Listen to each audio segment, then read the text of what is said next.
Oh, Waspinator, finally get on microphone. One more time, Bug. I told you to move. All right. Don't get your knickers in a twist there, lizard lips. All right, citizens, stand back. I will say, you're listening to Geekcast with pretty much everyone from the entire universe. It's the Scott McNeil thing. We love you. Bye-bye. Be sure to check out All Things Transformers with Steve, Megatron, and TFG1 Mike. Transformers.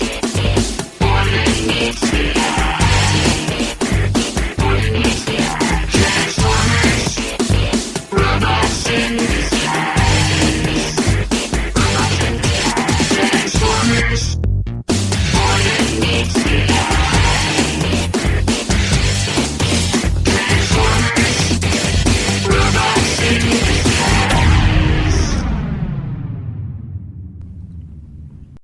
And welcome to All Things Transformers, episode 49, the post-BotCon edition. I'm Steve Megatron Phillips, and joining me is TFG1 Mike, Spada, and returning from BotCon 2010 is Michael Wilson. Hello, everyone. Hello. Hey. Greetings. Hey, how's What's it going? It's going. So, yeah, hopefully by the next time we record one of these, I will have a new PC, because this one is really kicking my ass, and I'm about to drop kick it. Shut the hell up.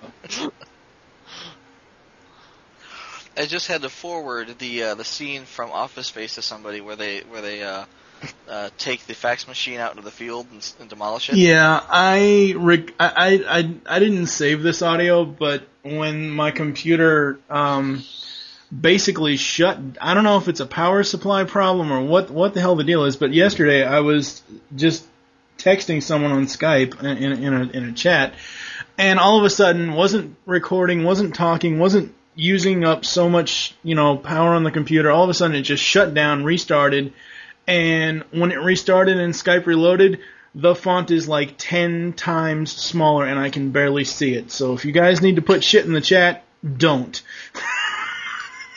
Because I won't be able to read it. You are That's so when you hosed. laugh at him. Shut up, Steve.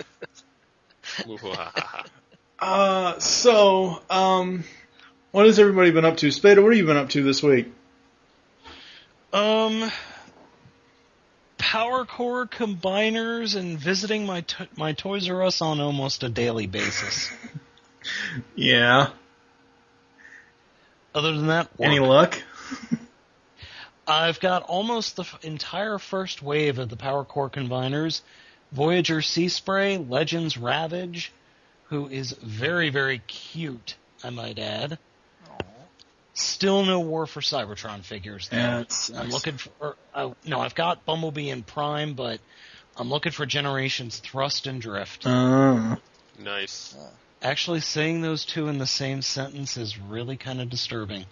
Talk about a drifting thrust, or a thrusting drift. But probably the greatest, the thing that happened this week that truly, truly broke my heart, I was transforming my Transmetal Megatron, the purple and gold dinosaur, ripped both arms clear off of the pegs, the metal pegs in there. It just transformed them, and they both snapped like butter. Did that happen to get on a video at some point? No, Damn. Because if it was, you would hear, oh my god, it would probably have gone viral with the number of swears. Oh, damn. That gold plastic syndrome, you gotta watch out for that. Oh, it's like soul crushing. I mean, this guy's one of my favorite figures too from Beast Wars, and it's like, no. Yeah, and it's a really flimsy figure, too, because I've had two of them and had both of the arm mechanisms break right off, and I've had to right it where those pins are when you unfold it. Yeah, it just they get stiff just from not being used, and then they just that's snap. Exactly it. It was stiff, and then I just kind of I moved a little bit, and they both just snapped. I mean, one shot across the room. But it's like, oh my god. I don't even touch mine. I leave it alone. Yeah, so now I'm really afraid. Like, I've got a couple of repaints of that figure, so I'm afraid to touch any of them now. All right, Steve, what have you been up to this week? Not much. Got a article published in local newspaper on Geekcast Radio, podcasting, and so on. Slowly been trying to compile new blog entries on Geekcast Radio. Not really been paying too much attention to Transformers news as of late, mostly in anticipation for this show. Yes, there really hasn't been that much news. No, not really. And for the most part, I'm interested more for Cybertron, but not the $40, $50 price tag for the PC edition. So I think I'm going to wait. Yeah. All right, and we all know what Michael Wilson did this past couple of weeks, so we are going to go to him calling us from BotCon.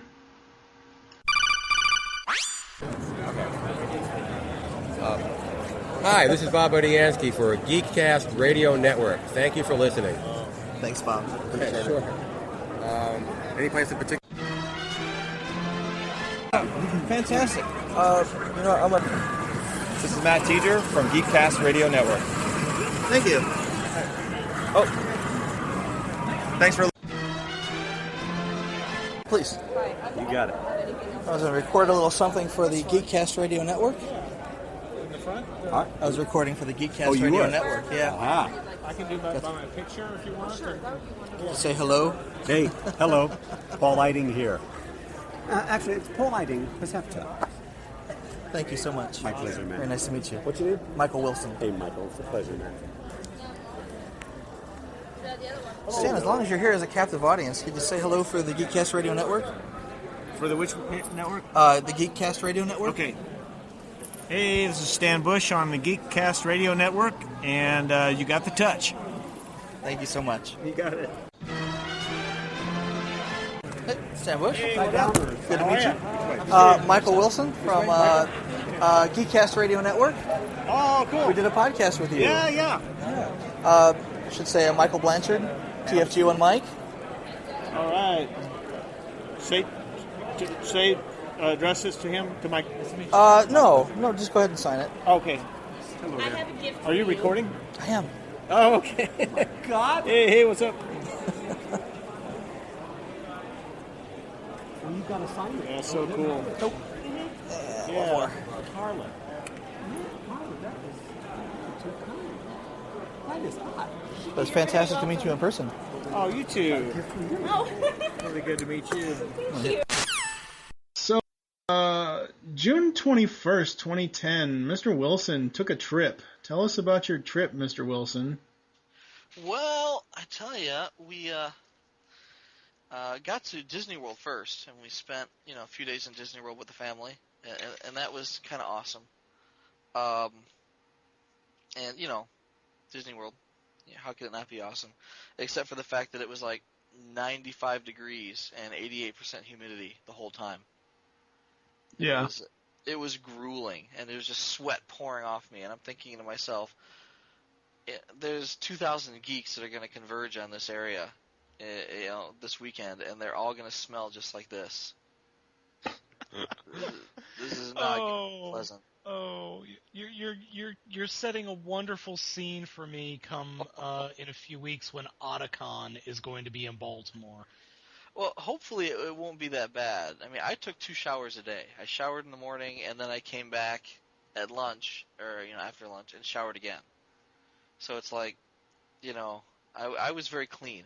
There were some people who weren't, but that, to be expected, I suppose. I don't know. Anyway, yeah. But yeah. So Thursday night, my wife and I went out and had a nice dinner, and then after dinner we got in line for our BotCon registration. Now, normally at a BotCon registration, and when I say normally, it's like I've been going to these things since 99, 2000 or so. But normally when they have registrations, they split everybody up by their last name. And the last line is for dealers, but the line before that is going to be your R through Z. Mm-hmm. And that sucks because everybody's last name starts with a T or an S or something, something like that. And there's a lot of R's. Mm-hmm. And that's, it's really annoying because it's always the longest line. I mean, the A's are A through D or whatever, is zipping through line, and we're sitting in line because everybody's name starts with an R or an S, or a T or something. So this year was a little different. There was a T. Well, there was an R and a T line, and then there was the S through QRS T. U through Z. Yeah. Anyway, yeah. So it was the rest of the alphabet, right? Because I can't really do it in my head. Yeah. So it was the rest of the alphabet, and I'm a W. So I get in line, and there's two people in front of us. Now, mind you, there's probably about 30 people in the lines to the left and the right of us, and we're just marching to the front. And, in fact, I took a picture of Chrissy at the front. I was at the back of the line, or the back of the other lines, I should say. And way in the front of the line is Chrissy looking back at me, and there's nobody between us. Yeah, I saw that. Yeah. So, I mean, she's so small you can barely tell it's her. It's like, whoa, you're way over there. But that was fun. There was like 3 people in front of us, and we got up there, and we, we registered, and they gave us our box set and our slicer figure. And then we went over to sit in the Hasbro store, or I should say not the Hasbro store, but the BotCon store. Transformers Club store. Yeah, the BotCon store line. And that was a little bit longer. But, I mean, we made it through in about an hour. It's not bad. No, it's not bad. I mean, there's been years where I've gone where it's been 2.5 hours, and at one point they even said, maybe you should all come back tomorrow morning. Now, do you think that because of the, I guess even though it kept getting delayed this year, but do you think because of the online registration that it was more fluent at the actual convention because of not having to fax things in, or does it really not matter? No, I think that the online registration made the reporting a lot easier, and that made getting through the registration line a lot quicker. Now, getting through, I mean, granted, my line was not existent, but just getting to the desk, filling out my name, getting my box, and walking on was very quick. Normally, I mean, the lines are so long because it takes a while to get up there, and they have to fish through all of the paperwork, and, it's always a pain. And they see, well, I want to say, and this is something Chrissy noted on, was that normally that registration line is manned by old people who are like they're volunteering, and they're the slowest old people on the face of the planet. Our line had some guy, I don't remember his name exactly, but some guy probably my age or so, and he was a little bit quicker on the draw. He got us through the line pretty quick. Mm-hmm.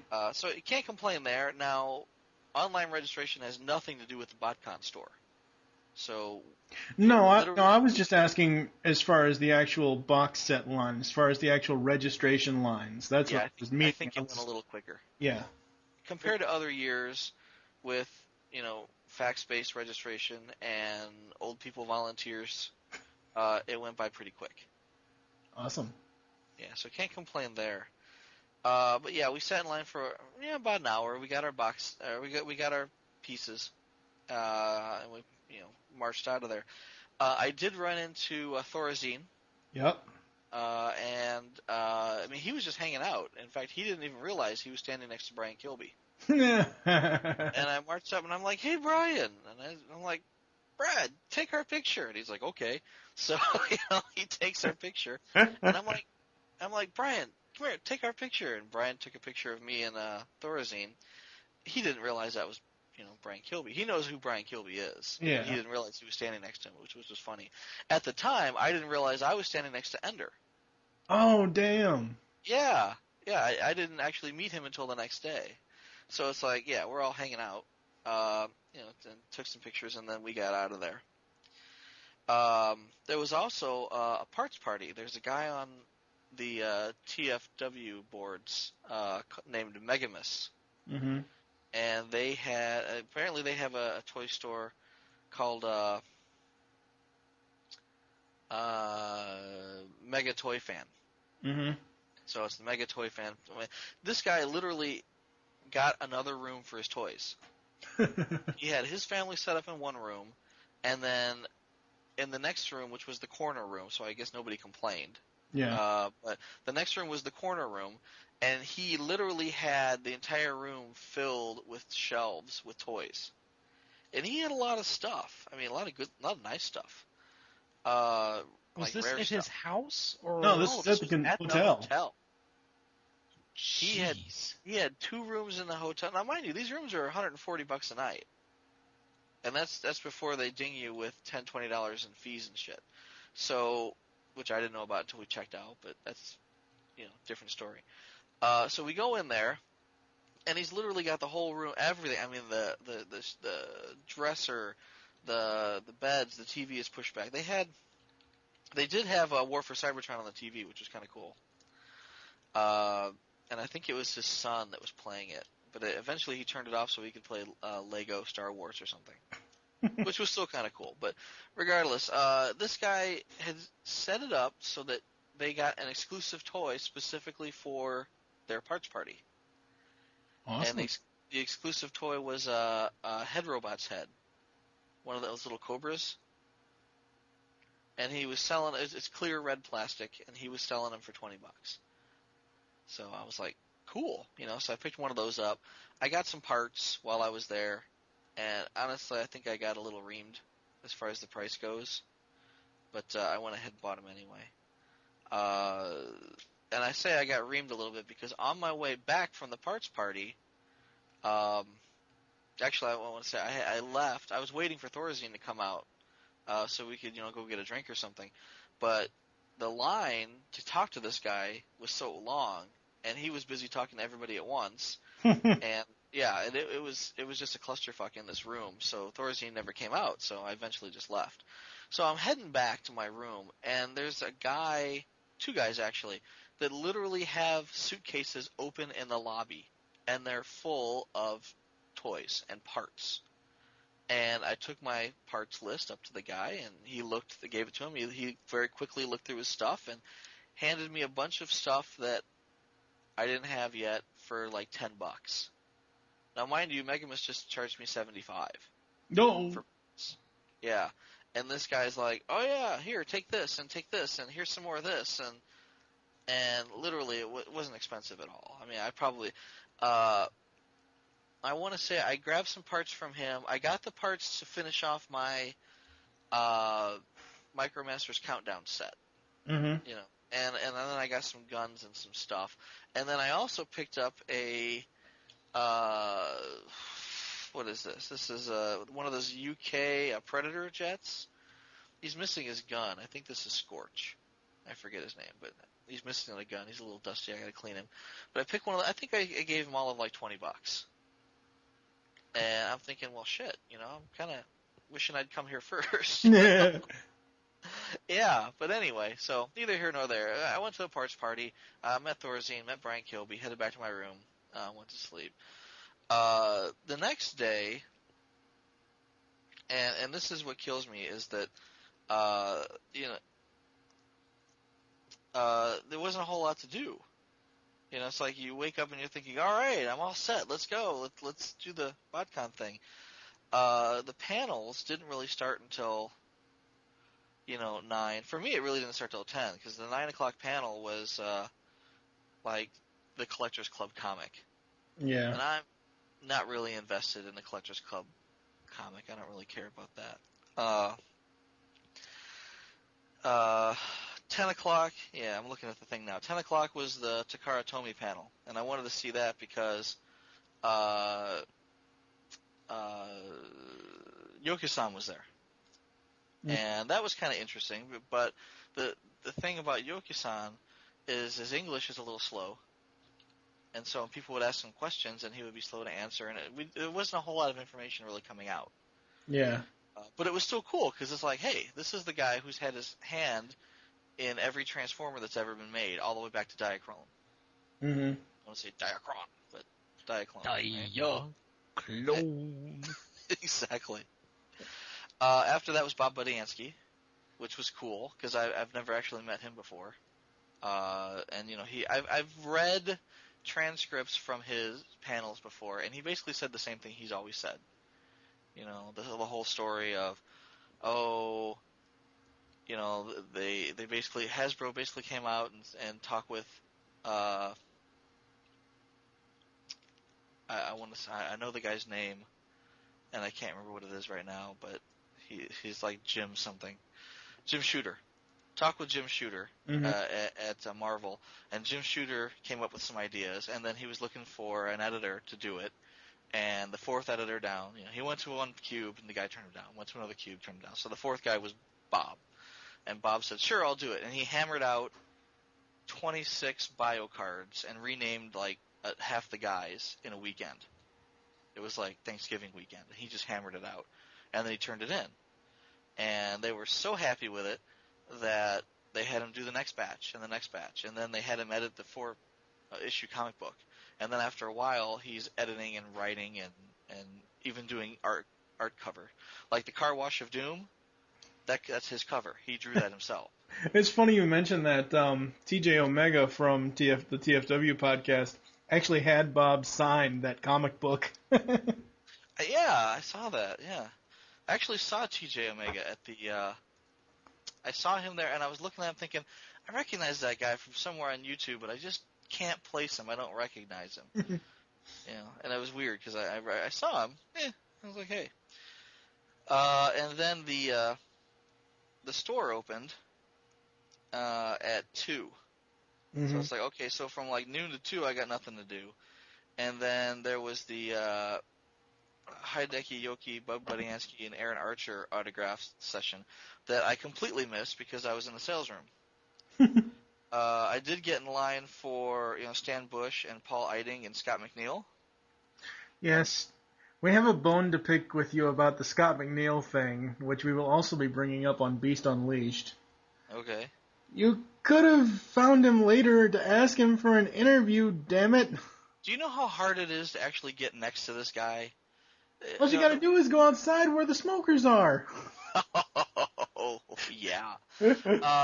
Well, yeah. So anyway, here's the deal. The line was supposed to end at 5 o'clock. They were going to close the place down at 5. Mm-hmm. What they didn't do, which would have been smart, they've done this in past years, they have 2 separate lines, one for Scott and one for everybody else. Mm-hmm. Because Scott likes to talk. Scott will talk to every fan and until that fan's done talking, and then they move along. And the problem with that is you'll have everyone stopping to talk to Scott, and then you've got Paul Eiding and Bud Budiansky behind him like, hey, can you send that guy over here, please? Because I'm kind of sitting here on my ass. What they ended up doing, they still had, it got to be 5 o'clock, and they still have this huge line. So they started taking people out of line 10 at a time and bringing them over to Stan Bush and Bud Budiansky and saying, here, sign these guys, and then putting that 10 back in line for Scott. Wow. And so eventually that's why I got to stop and talk to Stan Bush. I got to stop and talk to Paul Eiding for a few minutes. I got, recordings from both of them because there was no one else in line behind me. I was just there. I find it very funny. I'm sorry to interrupt you, that in the Stan Bush recording, you had said something about, we just did an interview over at Geekcast Radio. Oh, yeah, Mike, is this for him? You want me to sign this for him? You're like, no, don't do that. Yeah, I'm like, no. This is mine. That fucker ain't getting nothing. Hey, I already got my Stan Bush signature, thank you very much. Well, I was going to come back when he did autographs. Can't I have one? Get your ass to BotCon. Yeah, it's out in California next year. Don't feel bad, I still don't have one either, so. Oh, yeah. No, it's, Sam Bush probably isn't that hard to get, to be honest. No. You could probably mail him shit and he'd send it back. Yeah. But no, he's a really nice guy. He is. He's awesome. Yeah, and I will digress. I mean, back before, there was the interview with him you guys did. Mm-hmm. All I knew him by was he wrote that crazy song that won't get out of my head, and it pops into my noggin while I'm taking a shower, and I can't help but sing it. Bring me the head of Stan Bush. But now that I've heard the interviews and talk with him myself, he's just a really nice guy. He is. He very much is. Yeah, I dig him. So, I talked to them. So I get back in line with Scott McNeil, and when I say they, I mean like the BotCon people came by and said, wrap this up quickly. We don't want to be in line all night. We have this room was supposed to close at 5. It's 5:30 already. Let's go. At 6 o'clock, and mind you, Scott is still talking. At 6 o'clock, they took us all out of the dealer room because the dealers are like, "Can we go now?"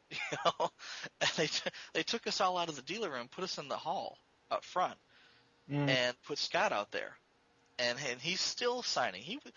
Chrissy came to pull me out of line at like 6:15 because they wanted to go to dinner, and I'm holding all the credit cards. So at that point, I am recording. Now, I think I recorded like 3 minutes of Scott McNeil. I was only able to send you guys the end of it. Because you have the rest? I'm trying to get it. It won't come out of my iPhone. I don't know how to get it. But the rest of it's mostly just, hey, Scott, big fan. I'm with, with Beast Unleashed and blah, blah, blah. Mm-hmm. And then at the very end, there's Chrissy, and Chrissy's like, it's Scott McNeil, and Aiden's like, is he a good guy or a bad guy? He's both. Yeah. So I said, I think he's a good guy, buddy. As we walk away, because Chrissy's like, are you done yet? And I'm like, yeah, come on, let's go. But there was still another dozen people in line behind me, and I'm sure he went on to like 6:30, 7 o'clock. Yeah. But this guy will not leave until he's talked to everybody. Yeah. I mean, that's not a bad thing. I'm not condemning it. I mean, the guy's a class act. It's he's there for the fans. He's gonna work it until every fan is happy. If we ever get an interview with him, I can pretty much guarantee you it'll probably be the longest interview we've ever done because I'm pretty much betting it would be over 2 hours long. Yeah, I don't think he'd mind. I wouldn't mind, but I wouldn't it's mind interesting. Yeah, I told him. I said we've been trying to get in touch with you on Facebook, and he's like, I know, but I get so much Facebook stuff, and it scrolls by so quick, and I was like, yeah, I can understand, but we got to hook up. And he's like, yeah, we will. Yeah. So, I mean, that was interesting. And then the next day, I was supposed to be in line early for Peter Cullen. Peter Cullen's signing started at 9. I got there around a little after 8. Thinking, 45 minutes is good to get early in line. The lines were cut off. Ooh. And not only were the lines cut off, but everybody who was in line by, like 7 o'clock in the morning got a wristband that said you were in line. And anybody who didn't have a wristband had to get out of line. Oh, no. When I got there, they were just letting people, I got there and I'm looking around like, what the hell? What am I going to do? And they started letting people into the room early. So because the dealer room opened at 8:30. Autographs didn't start till 9. Yeah. So the dealer room opens. They start letting people in the dealer room to get in line in the corner. I sneak in. I'm hanging out at the end of the line. I'm like, woohoo, check my shit out. I didn't have to sit in line. Then they start checking for wristbands. Oh. And everyone's like, well, I got a wristband. And I'm like, I don't have a wristband. And my first thought was, I don't think they gave me a wristband. And the guy's like, sorry, you have to get out of line. It's like, damn it. So yeah, I didn't get to see Peter Cullen. And I was kind of bummed about this. And at first it kind of bothered me. But then I had... there was a second line at 9:30 for Bob Budiansky. And it was a really short line. So... I looked around the dealer room for a little bit, and I finally come back, and I was still bummed and pissed off that I didn't wake up at 5 a.m. to see Peter Cullen. And I'm thinking to myself, if my wife were here, she would have woke my ass up at 5 o'clock in the morning to get in line, but instead she's out with the boys at the park. Because she's much more responsible than I am. So I'm kind of bummed out. So I'm in line for Bob Budiansky, and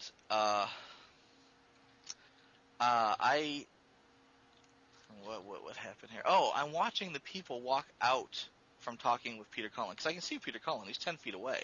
Yeah. And there's this long-ass line to Peter Cullen still there. It's been running all morning. And the people who are there's actually television cameras there filming people as they walk up and get stuff signed and walk away. And the people are so excited to see him. Yeah. And one girl's hyperventilating, and one girl is going. Girls, right? Girls. One girl is getting her stuff signed, and her parents are standing next to me, and they're like, "Oh, she's so happy. I've never seen her so happy. She's so excited to meet Peter Cullen." And I'm thinking, I'm almost glad that I'm not in line, because I've met the guy twice before. I've got all sorts of stuff signed by him in the past. These people haven't. And if I had taken one of their spots in line, I probably wouldn't have felt very bad. So I'm kind of justifying it to myself this way, right? And these people are just very, very excited. And I'm kind of feeding off of that, thinking, well, hey, this is still kind of cool. This is nice. It's fantastic for Peter Cullen to come out and do that. I still made it to the panel, to hear him speak. And I recorded some of that too, which was neat. So, it wasn't a total wash, but, Peter Cullen, hey. And I got to talk to Budiansky, and while I was standing there, right next to the signing booth, they had the War for Cybertron booth. They had, what was it, 2, 4, probably about 6, 7, or 8 giant screens set up. And when I say giant, I mean, I don't know, I don't want to say 50-inch, but maybe 40 to 50-inch screens, flat screens set up, and everyone was playing War for Cybertron, and it's awesome. So I'm standing there, and I'm thinking I'm going to record with Matt Teeger, because he's the project lead, right? Mm-hmm. And I'm gonna interview him. Well, he's talking to somebody, so I'm waiting patiently, and it occurs to me he's talking to Hideki Ioyki. It was Yoki-san, right? Yeah. And I'm like, holy fuck. So he does this thing, and he's showing him the game, and I'm looking at the game, and I'm looking at Yuki, and I'm looking at the game. And he gets done, and, Matt Teeger says arigato, and they say arigato, and they turn around, and I'm standing there. And I said, Yoki-san, and he's like, oh, hello. And I said, how does it feel? I said, I thanked him for being there, and said, well, how does it feel that the things that you made 25 years ago are now moving and breathing on the screen like this? And he said, it's again very slow English, and I'm not entirely certain I understood everything he was saying, but he said, it was like a dream come true. Like his imagination has come to life. Mm-hmm. And I was like, wow, that's really neat. And I thanked him. And I'm thinking, does nobody else realize that this is the guy who created Transformers, and he's standing right here? And yeah, nobody else seems to realize that. There was a guy who saw me talking to him, and he was coming out of the Peter Cullen line. He just had his Optimus Prime. He had a G1 sealed Optimus Prime, and he had Peter Cullen sign it. And then he saw Yoki-san and had him sign it. And I'm thinking, ooh, wow.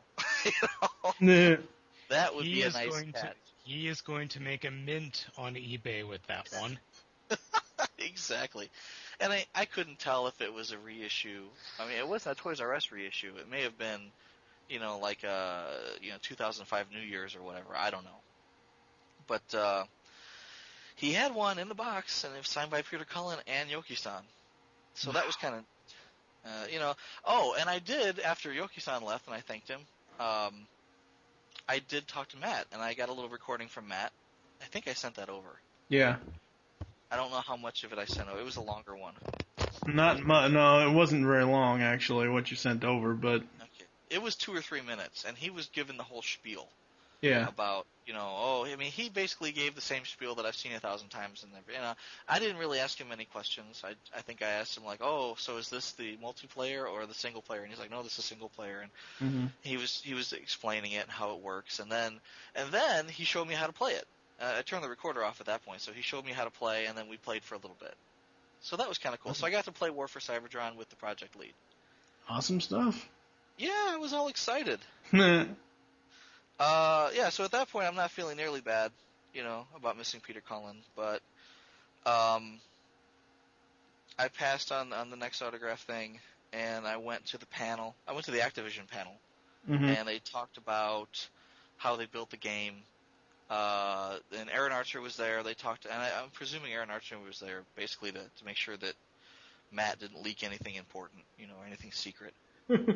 So they talked about the game and how they, how the collaboration that went into it, how things started, and they said, Mike, you and I had talked about, I think you were mad because you couldn't play as, Shockwave in the multiplayer or the single player game, and he explained why that was. He explained all about the balance and everything, and he said at one point that we had jets and like Skywarp, and we wanted Skywarp. We wanted Skywarp to be able to teleport.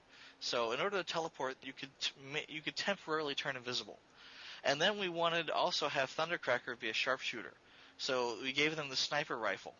And then we wanted him to also be like Starscream, so the jets could also be they were literally the fastest players in the game. So we have the jet class, right, of all these jets who are the Seekers. They're the fastest in the game. They can turn invisible and they can shoot you from a mile away. So it was like ridiculously overpowered characters. And they said we just couldn't have that, so we switched it up. We had to give some powers to other people, and we couldn't have just one class of characters with all this power, and let alone let those characters play in the single player game, because it's all about balance. The game's not going to be fun to play in either version, single player or multiplayer, unless it's balanced.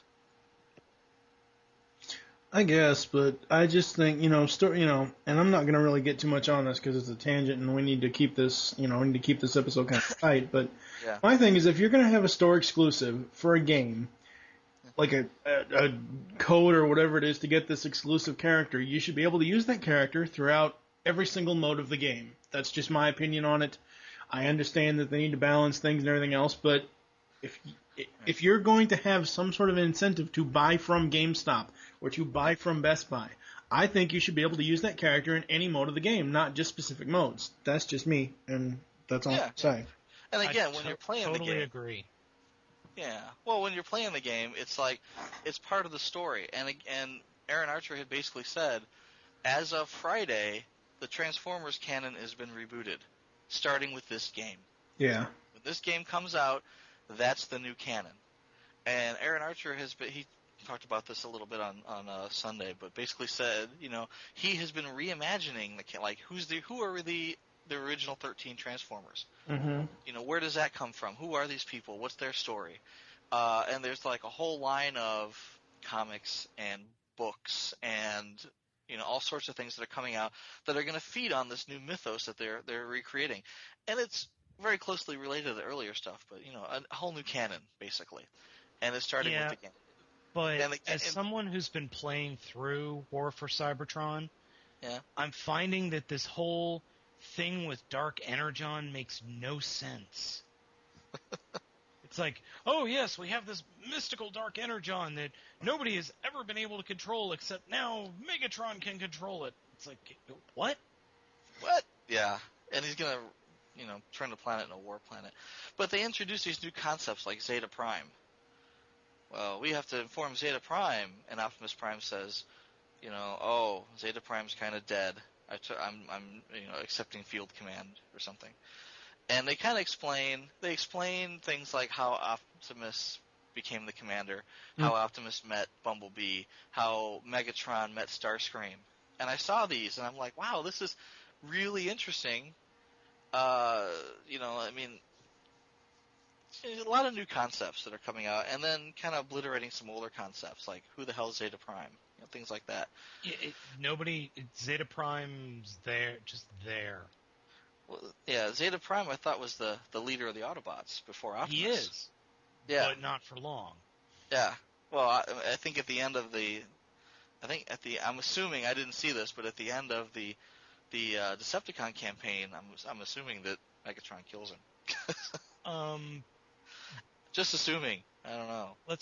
I've made it through the end of the Decepticon campaign, and there are some good things about the game, and there are some real bad things about the game. But this whole Zeta Prime thing, I'm reading through Transformers Exodus right now. Yeah. Zeta Prime hasn't even been mentioned, and I'm halfway through the book. Huh. Sentinel was there, but there's no mention of this Zeta Prime at all. Yet. Yeah, they're already fucking up the canon. So what we need to do is we all need to play the game and then come back and have a game podcast. Yeah, at some point. Play the game and maybe read some of the book. Yeah. I'm definitely going to be getting the book. I read the first 4 chapters on the Hasbro website that they put out, and I want that book. It's actually that first chapter is kind of threw me because I was like, well, wait a minute, they're moving a little bit too fast here. But then the rest of the book is a much more even distribution, not even pace. Sorry, even pace, and it's a lot better. And there is a hell of a lot of philosophy in there. Yep. Yeah. I mean, there's a hell of a lot. They're getting deep. Well, again, and Aaron Archer, he's kind of got another promotion, and now he's not designing figures anymore. Now he's designing the mythos. Is he officially the brand manager now? Yeah. Okay. Yeah. So that's kind of him, which is cool. Good for him. I went to the panel for Paul Lighting and Scott McNeil, and Scott was gracious enough to let Paul talk a little bit. And Paul was like, "Hey, I didn't realize this was his first convention," and he was like, "I didn't realize that anybody cared about Perceptor. I had no idea. There was a guy in the back of the room dressed as Perceptor, and he's jumping up and down." And he's like, "Oh my God, look at that back there! There's a guy dressed up as Perceptor." Yeah. So there was a guy also dressed up as Dinobot, Transmetal Dinobot. Yeah. Yeah. Was it some kid? There was a lot of little kids there dressed up. It was funny. I didn't see too many cosplayers this year, and in all the pictures I've seen of the entire event, there weren't too many cosplayers this year. Normally, it's BotCons like the last 2 years. There's been an army of cosplayers all over the place. This year, I didn't see too many. I don't see more than a dozen. Yeah. Yeah, but I mean, and this year I made a point to take pictures. Yeah. Nitro Streak was there. She was dressed as Sunstorm. Yeah. I got a picture of her. There was a 12-foot tall Starscream there. Got a picture of him, and he's like, "Starscream, now that you have conquered the universe and you're the king, It was King Starscream with the crown and the shoulder pads and the cape, and they said, "What are you going to do now?" And he says, "I'm going to Disney World," and everybody cheered. It was awesome. Yeah, How was the Hall of Fame dinner? What was that all about? It was nice. I was gonna preface that by saying before that we went to the Peter Cullen panel. Oh, okay. And that's when he announced that he was no longer Eeyore. Oh, sad. Why? He didn't say. He just said he's been informed that he's no longer Eeyore. Because they asked him what would it sound like if Optimus Prime met Eeyore, and he said, "Well, that's kind of funny because I'm no longer Eeyore." And the clip is in there. It is. You got the clip, but that drew a big cheer. Everyone thought that was funny. And they asked him. The guy in front of me, in fact, I think got up and asked him, how do you feel about Optimus Prime taking people's faces? And he said, "Oh, I thought that would hurt, It's like he's ripping your face off." He said, "But I don't think Optimus Prime has changed. I don't think that,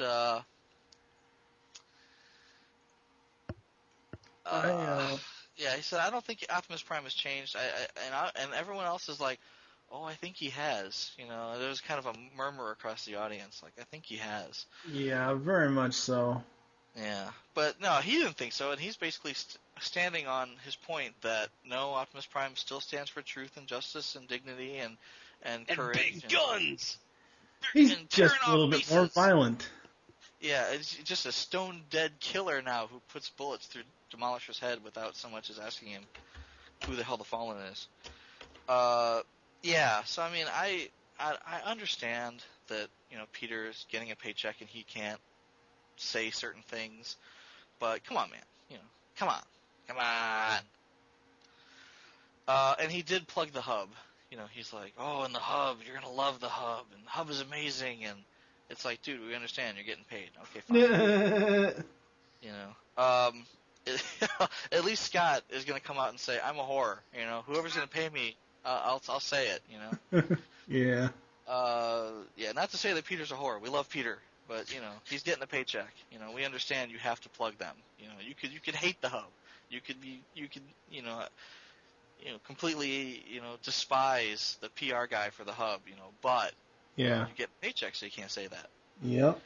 But yeah, so that night we went to the awards dinner. We went to the cocktails first, and Christy and I walked around and mingled a little bit and talked to some people who looked relatively normal. I ran into David Willis, and he wasn't wearing the orange shirt, so nobody else recognized him. Wait, Walkie? Yeah. Walkie was there. God.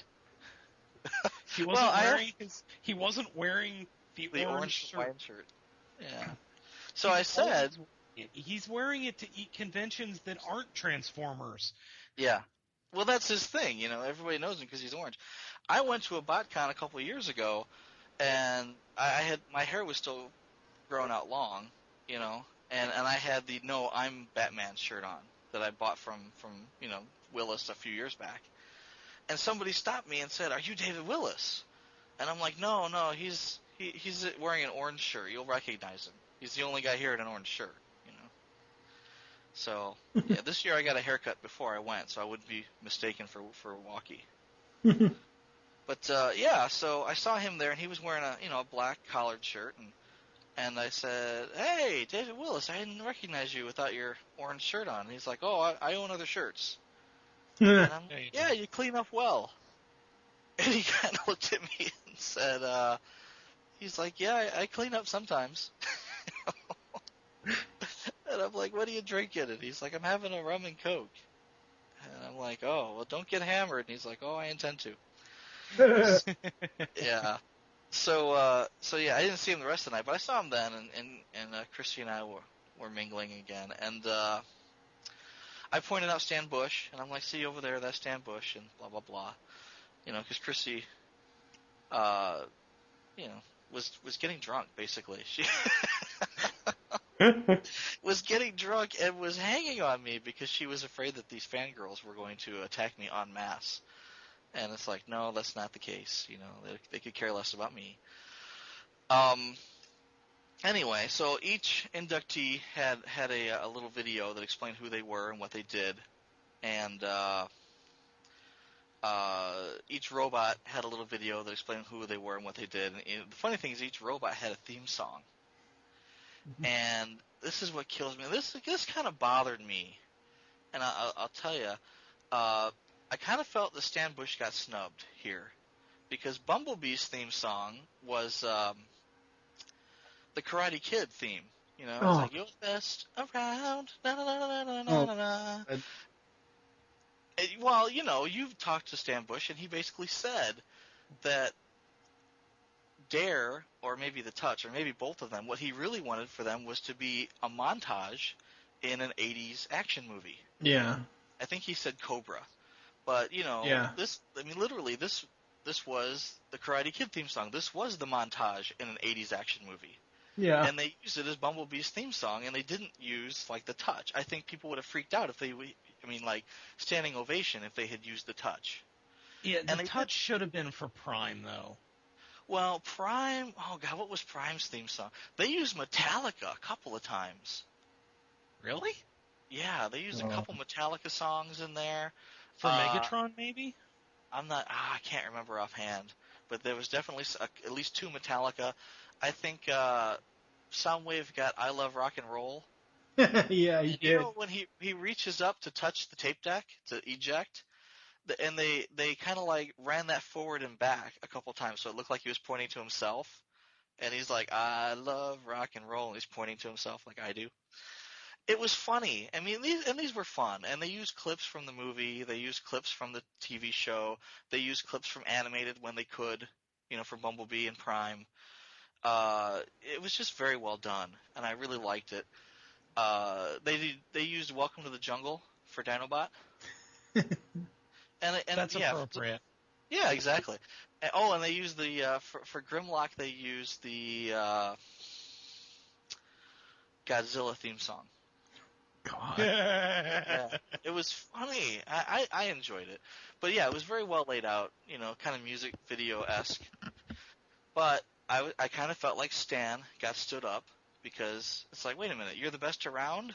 They couldn't go with a more appropriate 80s montage song. And then Dinobot won Fans' Choice. And David Willis is freaking the shit out. I didn't see him, but he was standing up in his chair. Everyone gave a standing ovation. Scott McNeil was not asked to say anything.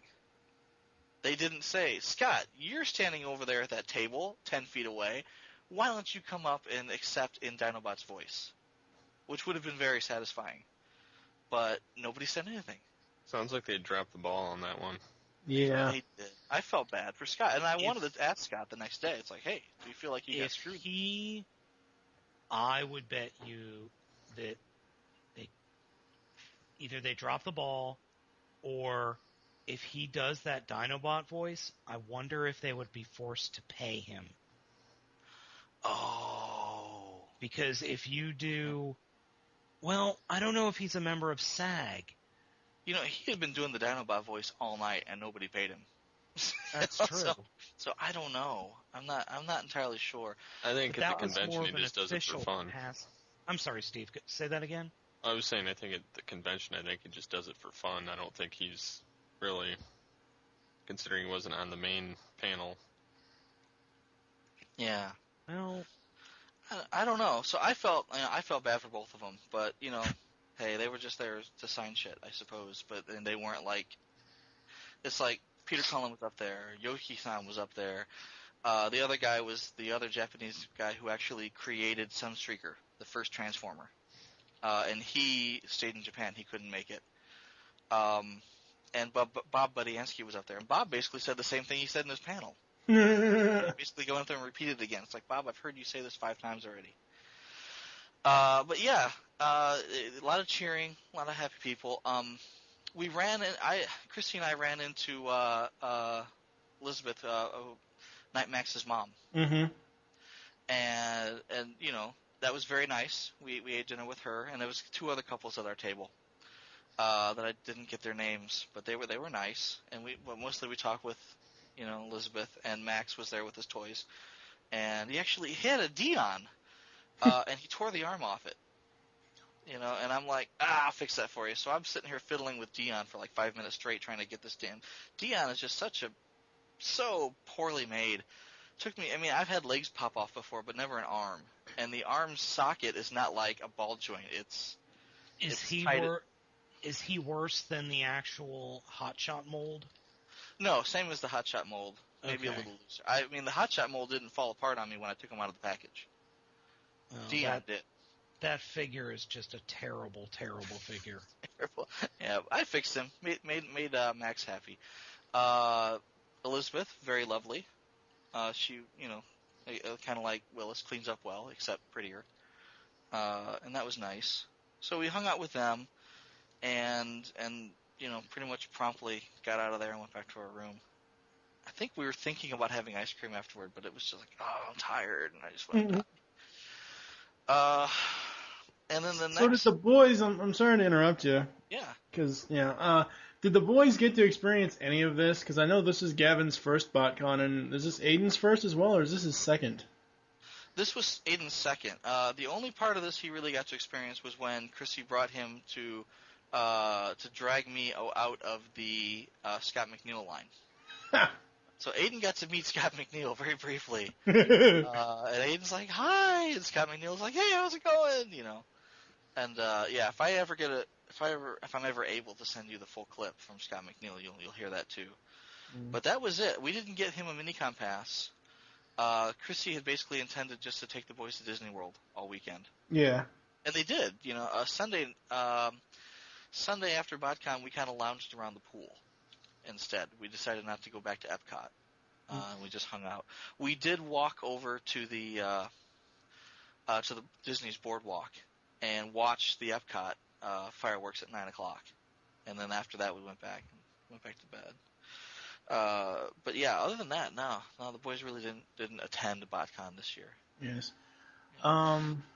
Let's see. We're not really going to talk too much about the box set and the exclusives because Michael and I are going to do a ToyCast exclusive episode for that. I got the box right here. I know you got the box right there, and you are hereby deemed over the next however many toys there are over the however many next 10 episodes of ToyCast. You have to talk about each episode. So that's your assignment this time. Any other highlights from BotCon that you want to bring up? Well, Sunday was short and sweet. I think I did say hi to Evangelus when he passed by. Basically, I was waiting for 3 o'clock to roll around so that I could get cheap toys. And I waited till like the last second specifically to buy anything. And there was a dealer out of Canada, who basically said, I don't want to take any of this shit home. And he gave me a really good deal on some older stuff. And yeah, I picked up a couple Headmasters and a Target Master. And you may have heard me complain about this, but I put all the stuff back in my bag, and when I got back to my room, the gun on my the gun on my Power Master had bent a little bit. Now I have a little stress mark on the gun handle. And it's like, fuck, I just dropped $80 on this guy. And now his gun, which normally sells for like $25, is got a stress mark. It's damn near broken. I was that sucks. Yeah, so it's like I missed out on Peter Cullen. I just dropped $80 on a toy that's now busted.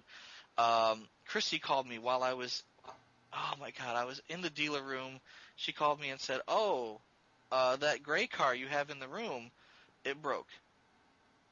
And I was afraid. I found one dealer in the whole room who had Alternator's camshaft. Oh. And he was selling it for $55. And I'm like, shit, this is going to sell. He's going to be gone. I'm going to buy it now. So that was the only one that I bought before Sunday. And Chrissy was trying to pack it up. And the rearview mirror popped off. Ooh, it goes back on.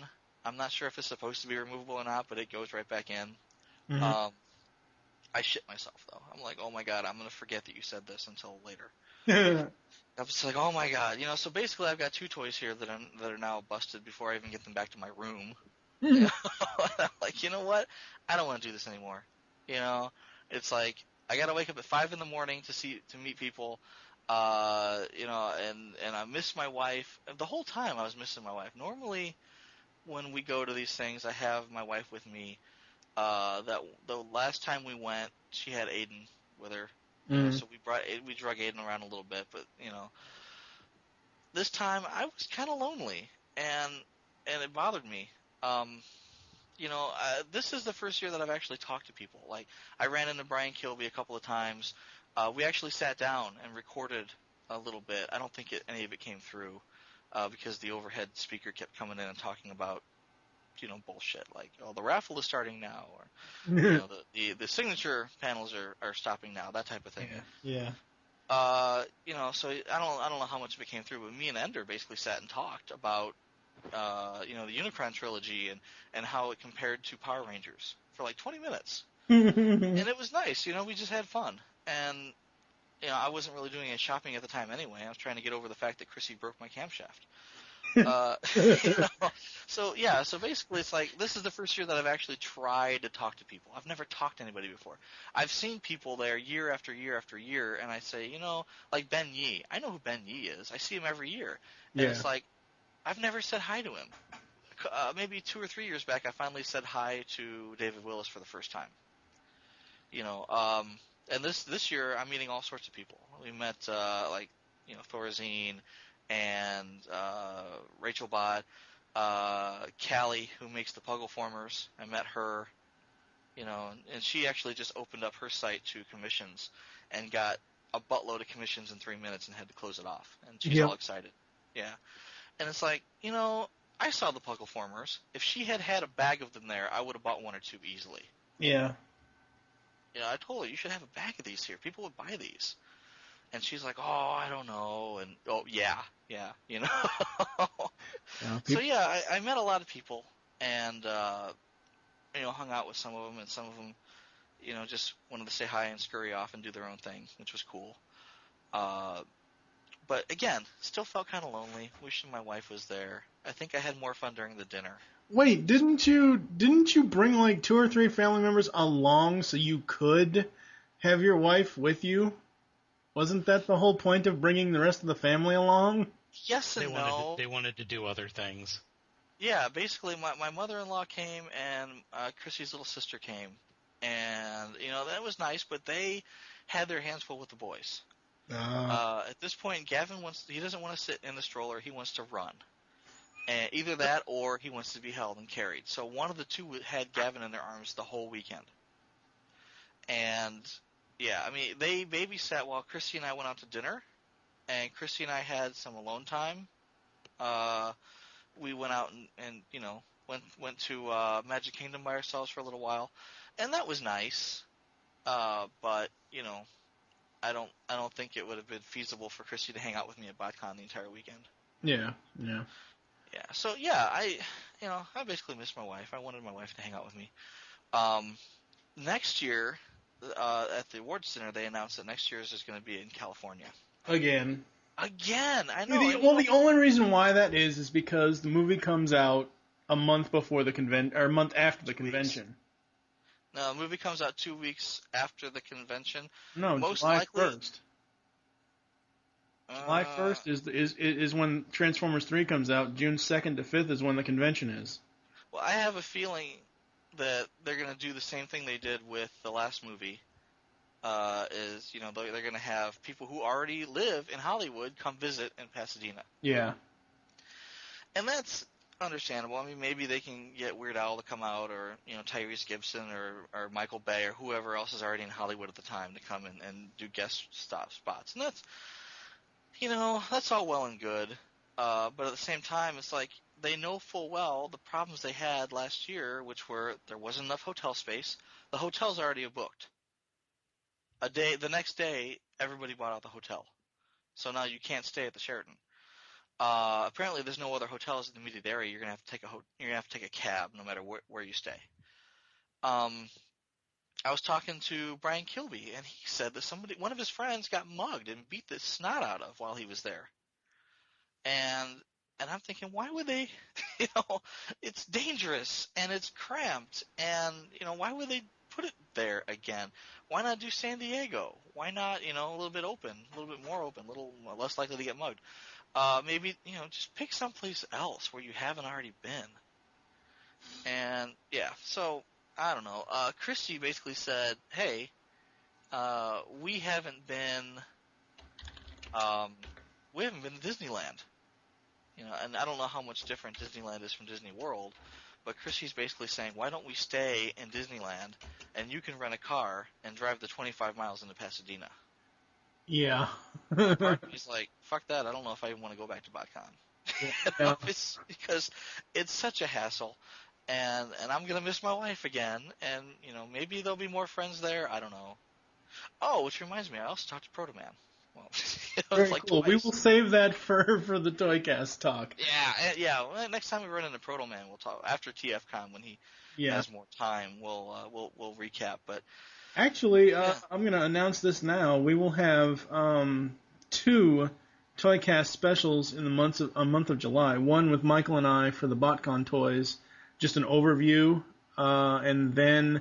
Next Wednesday, the 7th of July, I will be recording with Proto Man and Drew Iden for a Rodimus special. All things Hot Rod, Rodimus Prime, every single thing. So that's going to be one hell of a long-ass show.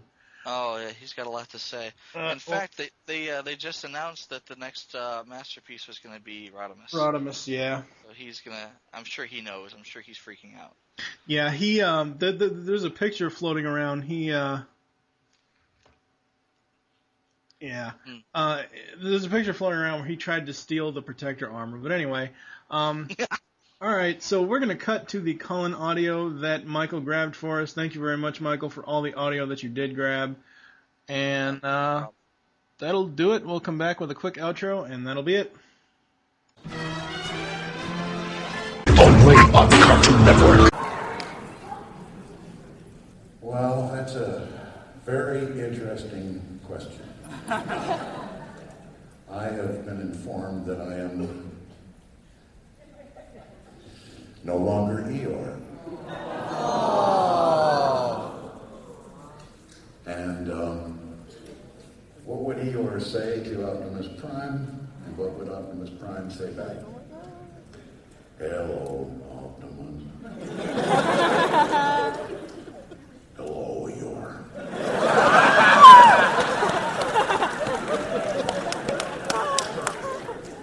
I just found out not gonna be me anymore.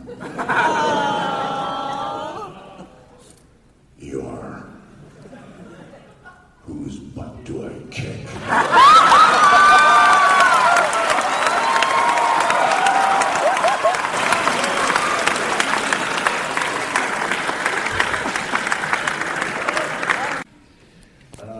Good question. I've always approached my evil characters with a seriousness, because I was convinced as a kid.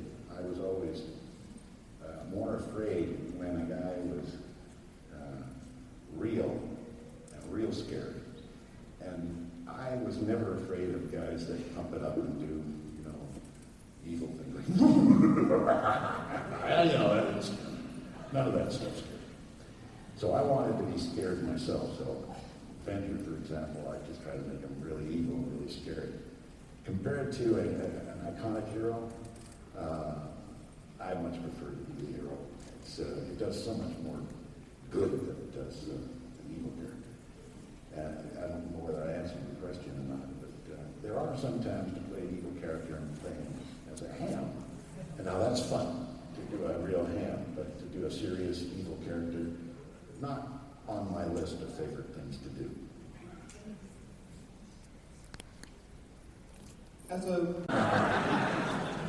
The only Trump sounds I could make were an 18-wheeler, Well, that's not too many words.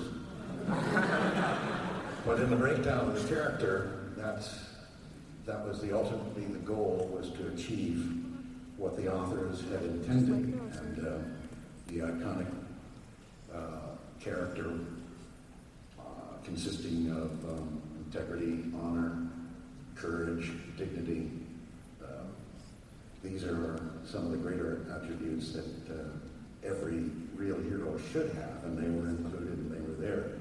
And I was very hopeful that in my audition that I had accomplished all those ingredients and put them together. I thought that I had.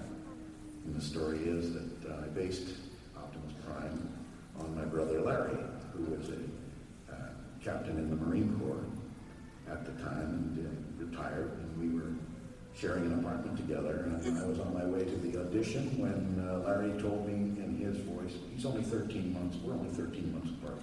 He said, Peter, just don't go over the top, just be relaxed and don't go crazy. Just do your thing. Okay, Larry, okay. And then there I was, saying, oh, gosh, this is Larry speaking. So, my name is Optimus, my name is Larry Cullen. My name is Optimus Prime. Okay, it works. Thanks, Larry. All those as Ironhide. I would like to say this, and I think you people have met me before, but no, I tell the truth when I say how grateful I am to you, the most tenacious and loyal group of people that I acknowledge my success to for that tenacity and fighting for me to get me back us up and tonight. And from my heart to all of you, I say thank you and I love you for it.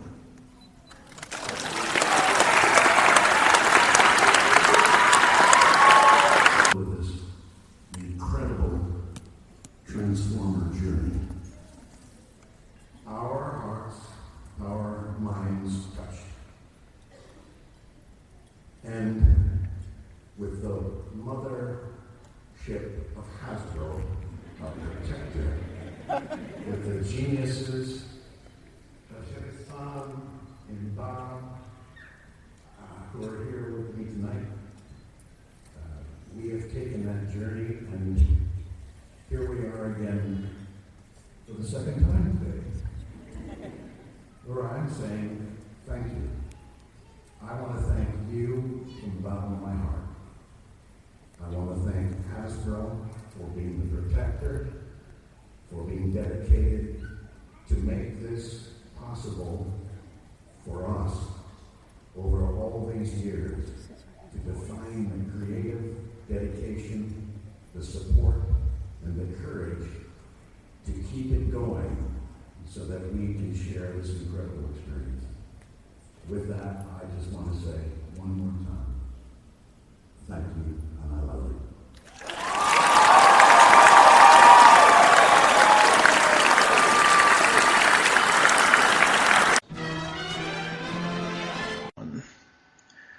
All right, would like to thank you, Michael, for getting us all the BotCon audio. I'm sure it seemed like it was a very fun trip. Yeah, I had a lot of fun. And anything that I failed to mention, you can probably find on YouTube by now. I know Evangelist has put stuff up, and TJ Omega has put some stuff up, and a couple other people, a lot of people have put YouTube videos up, so you can find most of it there. Yes. And I think that's going to do it for All Things Transformers. I am TFG1 Mike, and I have been joined with Michael Wilson, Spada, and Megatron closed the show. Negative. No. Okay. See you next time, folks.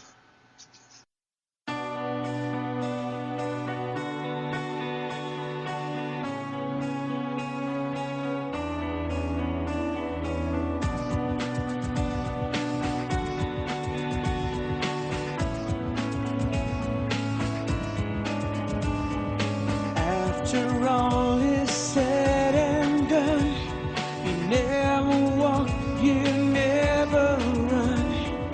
Got the moves, you know the streets. Break the rules, take the heat. You feel so alone, trapped in a place you never thought you'd be so hard to face. You're thinking why does life have to be this hard, and you can't believe you've been dealt this card. Took so long to get here, you wonder how. Gotta take control, the time is now. You know you can't be strong, you remember the time when you had it all together, you go back in your mind. You're at your best when the going gets rough. You've been put to the test, but it's never enough. You got the touch, you got the power.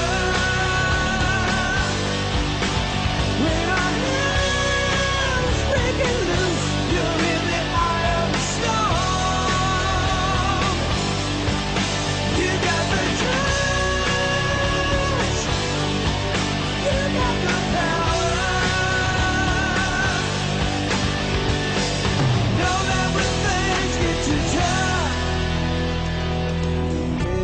Bend, you never break. You seem to know just what it takes. It's in the blood, it's in the will, it's in the mighty hands of steel. Reach inside yourself, find who you really are. You know it's for real, you can't win this war. They try to put you down, but you gotta believe in yourself when you are feeling like they're trying to deceive the heart of you. Even though you feel a pain, you never give up because the hope remains. Stand your ground, you're fighting fire with fire. You're coming out on top, it's your only desire. Never give in when your back's to the wall. Gonna fight to the end, and you're taking it all. You got the touch, you got the power. When our hands breaking loose, you're in the eye of the storm.